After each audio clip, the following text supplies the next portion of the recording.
Rap Kings, baby. Hello, Assalamualaikum warahmatullahi wabarakatuh. Let me introduce myself. My name is Umaza Nadia. In this video, I would like to translate a story from Miss Inka's story as my partner and also as the speaker. Here, I will be a translator. So, let's begin. Oke, ini adalah sebuah cerita reinkarnasi seorang anak dari Dewa Jin yang telah dibunuh Dewa Jin itu sendiri. This is a story of reincarnation of a child of the God Jin who had been killed by the God Jin himself.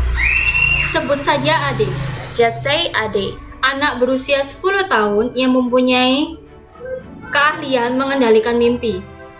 a 10 years old child who is able to control her dreams. Di mimpi pertamanya di usia 10 tahun, yaitu ia bertemu dengan Dewa Jin. In her first dream, at the age of 10 years old, she met the God Jin. Ia menyukai sendirian She prefers to solitude dan hanyut dalam mimpi tidurnya. and lost in her dream sleep. Hal itu yang membuatnya dia tidak mempunyai teman. That made her not have any friends. Ia terlahir dengan kaya raya. She was born in a rich family. Ayahnya memiliki perusahaan agensi terbesar di Venezuela.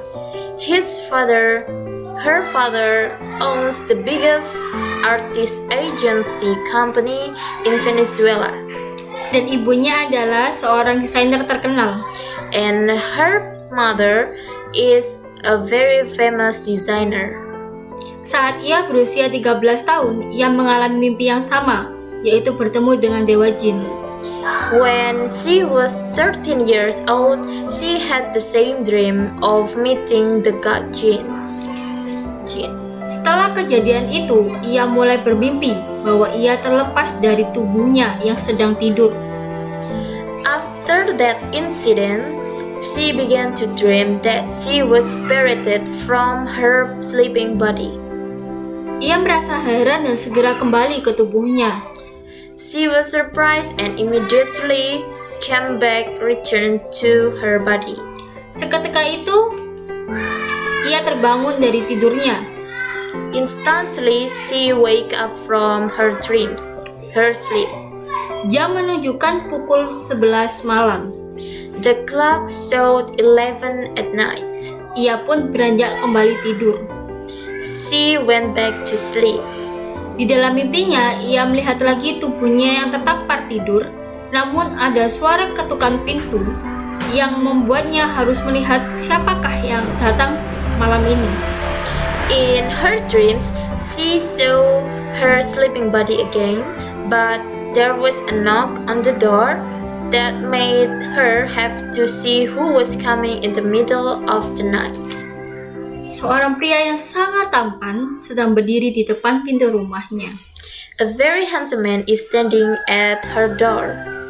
Ia pun segera bertanya, siapakah gerangan? She immediately asked, "Who are you?" Pria itu menjawab, namaku Rama. Aku akan menunjukkan sesuatu, ikuti aku. The man answered, "My name is Rama. I will show you something. Follow me." Ade pun mengikutinya. Ade followed. Saat ia melangkah keluar pintu, hari pun menjadi terang. When she stepped out the door, the day became bright. Tak ada lagi gelap, hingga pada akhirnya ia sampai di pinggir jalan raya dan bertanya kepada Rama. No longer dark until finally she reached the edge of highway and asked Rama, Rama, mengapa kamu membawaku kemari? "Why did you bring me here?" Rama menjelaskan dengan detail. Rama explained in detail. Kita ada di persimpangan jalan dan kita berada di ibu kota Spanyol, Madrid. We are at the crossroad and we are in the Spanish capital, Madrid. Hari Selasa, pukul 8, 1 jam kemudian akan ada truk yang berisi sekumpulan penjahat. Tuesday at 8 o'clock, an hour later, there will be a truck that contains a bunch of criminals. Mereka akan membuat keributan di kota. They will make a fuss in a city. Dan mereka membawa senjata api. And they carry firearms. Ade menyela, untuk apa kau memberitahuku hal yang tidak penting? Ade interrupted. Why are you telling me something unimportant? Rama menjawab. Rama answered.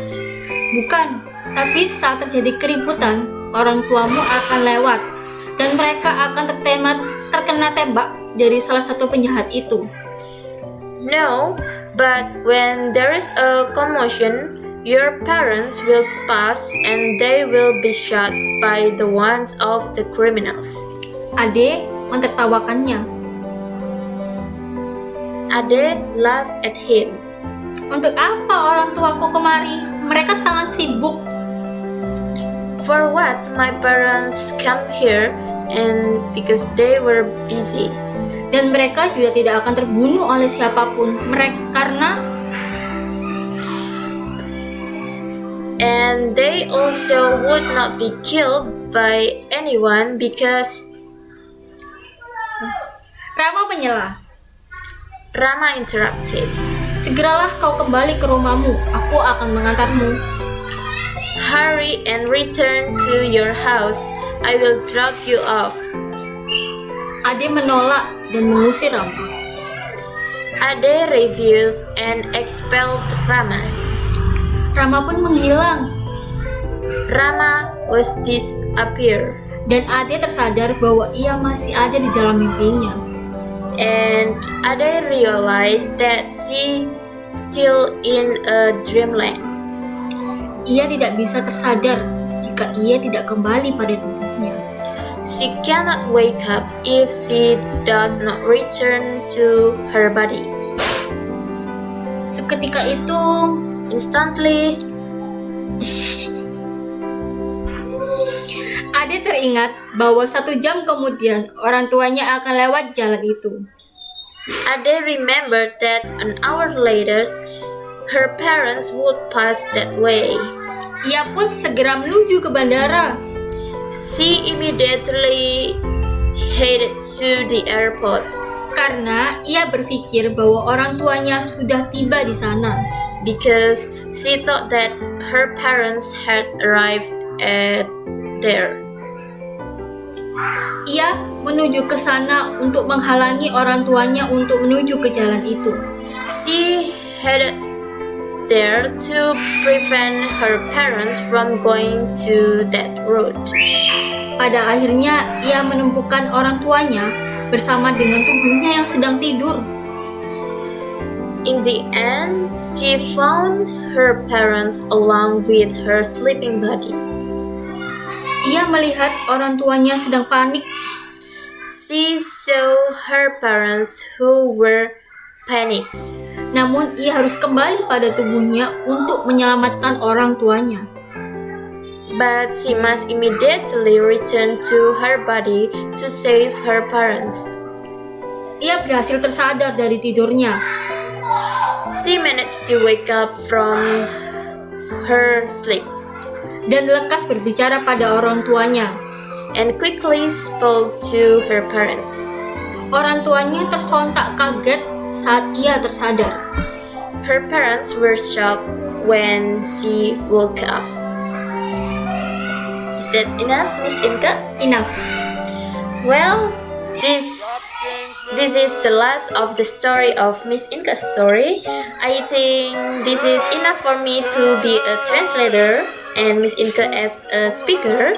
Yes. And wassalamualaikum warahmatullahi wabarakatuh. Bye bye. Bye bye. Me tiene al borde de la locura y esto no es casualidad.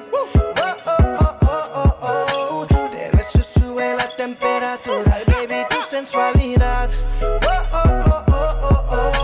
Me tiene